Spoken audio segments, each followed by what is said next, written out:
അതെ, തൈര്. നല്ല കട്ട തൈര്. നമുക്ക് മുരളിയുടെ ഹോൾ ഫാറ്റ് മിൽക്ക് യൂസ് ചെയ്ത് തൈര് ഉണ്ടാക്കിയാലോ?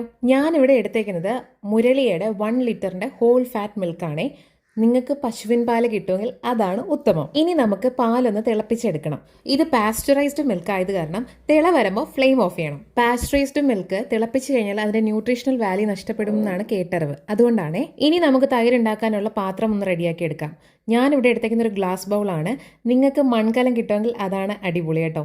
ഇതിലേക്ക് ഇച്ചിരി തൈര്, അതായത് 1 സ്പൂൺ തൈര് ഒന്ന് സ്പ്രെഡ് ചെയ്തെടുത്തിട്ടുണ്ട്. ഇതിലേക്ക് ഇളം ചൂടുള്ള പാല്, അതായത് പാലിൽ വിരൽ മുക്കിയാൽ പൊള്ളാത്ത പരുവം. ഇനി എല്ലാം കൂടി ഒന്ന് യോജിപ്പിച്ചെടുക്കുക. എന്നിട്ട് അടച്ചു വെക്കാം. കുറഞ്ഞത് 6 മുതൽ 8 മണിക്കൂറാണ് കേട്ടോ ഫെർമെന്റ് ആവാനുള്ള സമയം. അത് കഴിഞ്ഞാൽ നമ്മുടെ തൈര് റെഡി. പിന്നെ എടുത്തു പറയേണ്ട മറ്റൊരു കാര്യം, നമ്മുടെ സ്ഥലത്തെ ടെമ്പറേച്ചർ അനുസരിച്ചിരിക്കും ഫെർമെന്റേഷൻ നടക്കുന്നത്. അപ്പോൾ സമയം അങ്ങോട്ടും ഇങ്ങോട്ടും ഒക്കെ ആകാം കേട്ടോ.